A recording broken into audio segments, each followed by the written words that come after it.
Welcome to Seize the Mains Daily Answer Writing Initiative by Malhotra's IS Academy. I'm Surbhi Sirdana and I'm taking this lecture discussion on UPSC and State Civil Services Mains Answer Writing from Monday to Friday at 9 p.m. If you're new to this initiative, you can download the timetable till May 3rd from the link in the description below. Here, the special part is that you can not only learn answer writing with us, but you can also write your answers and share them with us. And we evaluate your answers and respond back with our feedback entirely free of cost. So moving on, it's day 38 of Seize the Mains and our topic is from GS paper 2. It is appointment to various constitutional posts, powers, functions and responsibilities of various constitutional bodies. So talking about this part of the syllabus, we'll be discussing about quasi-judicial and statutory and non-constitutional bodies in on a later date.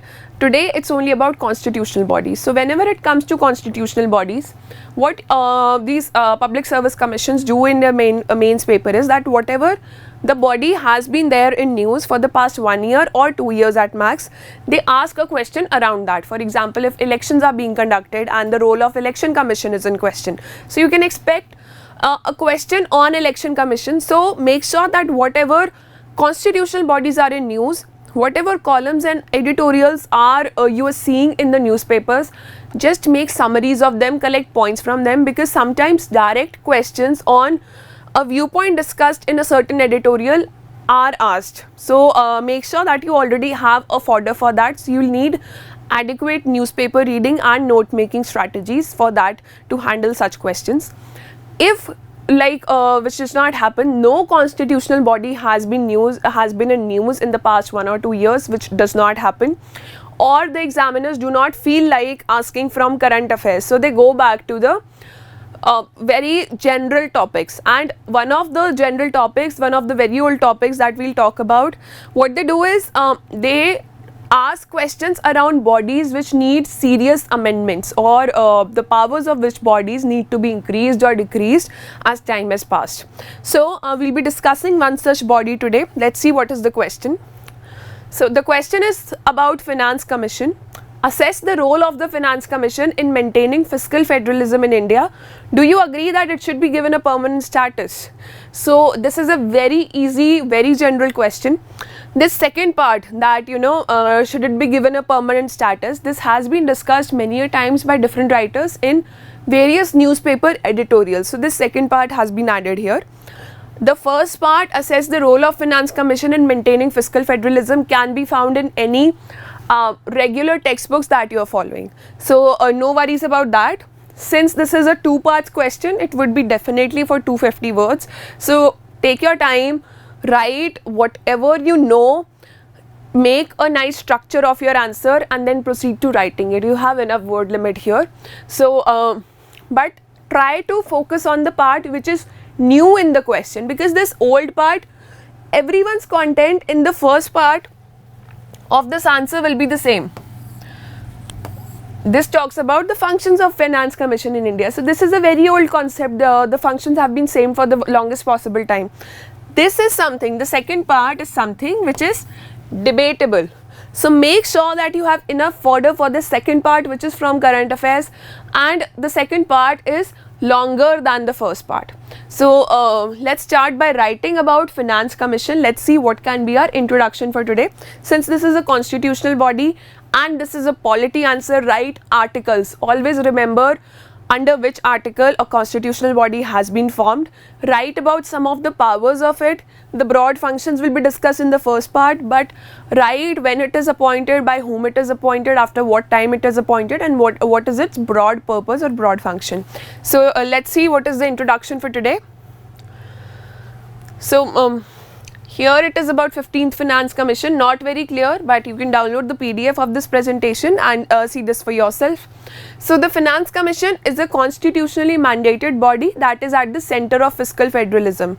So we were to talk about fiscal federalism in the question.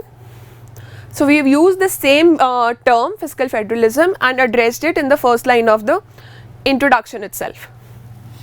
So set up under Article 280 of the Constitution, its core responsibility. Here we are defining the broadly what is the responsibility, and this is how you have to write your polity answers for any body that is being asked.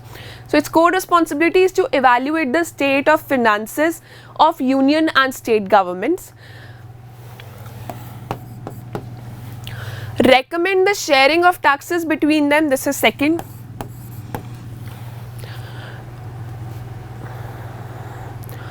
lay down the principles determining the distribution of these taxes among states. So here we have noted down 3 points in general. So what you can do is draw this Finance Commission in the middle and talk about 3 broad functions using this kind of a diagram or use a flow chart. So using this in the introduction itself makes the answer more presentable.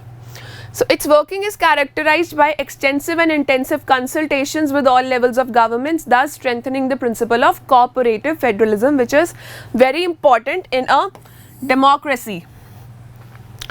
Its recommendations are also geared towards improving the quality of public spending and promoting fiscal stability.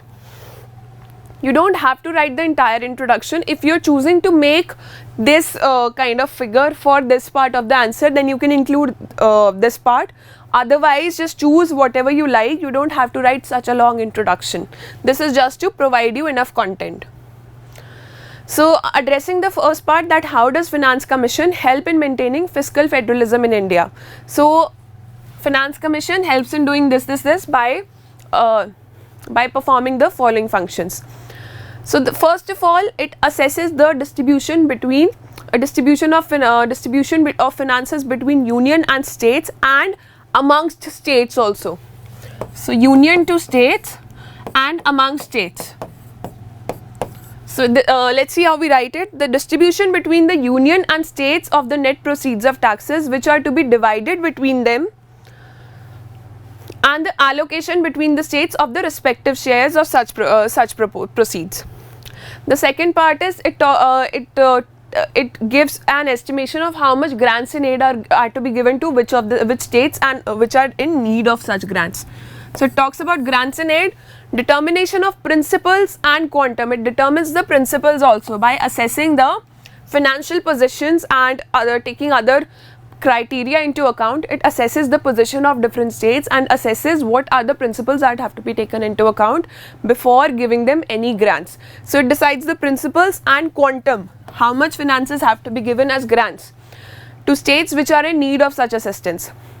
The third part is that it measures needed to augment the consolidated fund of a state to supplement. See, all states have consolidated funds, that is the kitty, kitty where a state keeps its money. So consolidated fund of state is there. The Finance Commission of states are in place. So they recommend this. It gives measures that need to be put in place to give more money or to augment finances towards panchayats and municipalities. So that is a very important function of Finance Commission of India. So it measures needed to augment the consolidated fund of a state to supplement the resources of the panchayats and municipalities in the state on the basis of the recommendations of whom? Finance Commission of that particular state. So these are few broad functions. These are 3 broad functions. You can break them down, or you can just compile all of them in a paragraph and address this part of the question. Again, use a schematic or a flow chart, or if you're writing in a paragraph format or in this point format, just underline the keywords like this with the same color of pen that you're using. So now we come to the main part, which is why do we need to ascribe permanent status to the Finance Commission of India? Why is it need of the hour? So there are 4 broad needs. The first one talks about the goods and services tax regime. Even now we have not settled completely with the GST regime. We have uniform GST all over the country. So Finance Commission, a permanent Finance Commission, would observe how the how the fiscal, how the economy is being carried out, and what are the measures or recommendations or any new steps that are required from time to time. So there is a need for robust expenditure planning without compromising on fiscal consolidation, as fiscal federalism gathers momentum in the era of uniform goods and services tax. The second one is that there has to be a consistency between consecutive finance commissions. So for a very long time, states were given grants or funding from the central government for the various policies that were being carried out in the states. After the 14th Finance Commission, or when 14th Finance Commission came, the policies were taken down. There was no funding that was directly given for the policies, because the central government thought, or the Finance Commission did realize this fact, that not all kind of policies are needed in all kinds of state. So they said that we are increasing the devolution to states. And what was that devolution? 42% devolution of funds was given to states directly on the recommendation of 14th Finance Commission. After the 15th Finance Commission, this was brought down to 41%. When this 42% move was carried out, this was also very much debatable move.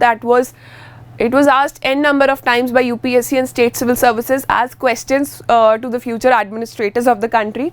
And now this has come down to 41%. And now we don't know when the next Finance Commission sits, what will be the next devolution. So all states complain, they revolt, they stand in revolt that we've not received the right kind of grants in it, or we've not received the right amount of funds that we need, and the devolution criteria of Finance Commission is not in consonance with the targets that we have met or with the economic conditions of our state. So they consider it as an injustice. So having a permanent Finance Commission would ensure consistency between this devolution. The states would know that what is coming up next and how much money will they have to run their policies or the government. And during the intervening period, like there is a gap between the previous Finance Commission and the next Finance Commission. So this intervening period is about implementation of whatever the recommendations have been given by the Finance Commission. So if there are problems arising out of implementation, if there is a permanent body in place who is observing, people are, every Finance Commission has different people in, as chairman and as members of Finance Commission. So if people are decided for that implementing period, that these will be the people who will be looking after the implementation also. So they can observe, analyze and research on what problems are there in the implementation of recommendations of Finance Commission. So this will also help add in knowledge and capacities and boost fiscal prudence. So the next is that it can function as a learner entity in the intervening period till the Finance Commission is set up in a full-fledged manner, till the next Finance Commission is set up. So these are the broad functions. The last 3 points talk about in one or the other way about the same thing. This question has been taken from a very popular editorial. So there are not many points that can stand in defense, but when you read about Finance Commission in detail, you can definitely come up with your creative points, and on those creative points you'll be judged by the examiner and marks will be accorded accordingly. So make sure that you come out with your own creativity when you're addressing questions from constitutional bodies. Our conclusions just says that having a permanent Finance Commission to ensure fiscal federalism in the country is the need of the hour. So thus there is a considerable merit in having one apolitical body which has no political background or no adherence to a particular political ideology or party, because in the center and different states, many political parties that are ruling or many coalition governments that have been formed have different ideologies or different interests in ruling or carrying out the governance of their areas. So a political body, this is a very important term, that provides stability and predictability primarily to share taxes and ensures fiscal balance. The way forward for fiscal federalism in India is therefore to refocus the scope of Finance Commission to maintain the trust of all the stakeholders in the institution. So this was a very positive, forward-looking introduction. It says yes to what has been asked in the question, that do we require it? Yes, we need it. This is the need of the hour. Now, whatever constitutional bodies, there are not many constitutional bodies, but whatever are there, see what can be the amendments or what changes in their powers and functions can be made over time, because UPSC is in a very recurrent habit of asking questions from constitutional bodies, and have your own recommendations or recommendations that you've read in some newspaper article or some magazine, or listened it on some debate on YouTube or on some news channel. So make sure that you do that part, because this will fetch you marks very easily. The first part will be done. You must have definitely read about the constitutional bodies. The second part will get you marks in mains, and that will ensure that you make it to the finalist. So do that homework. Send your answers to us for this question in the next 24 hours. That is by 9 PM tomorrow. We'll see you with another discussion, and keep your prelims and mains preparation balanced. Keep working hard and send your answers to us. Download the PDF for this presentation from the link in the description below, and also the compilation of season 1 of all the question answer discussions of season 1 from the link in the description below. See you.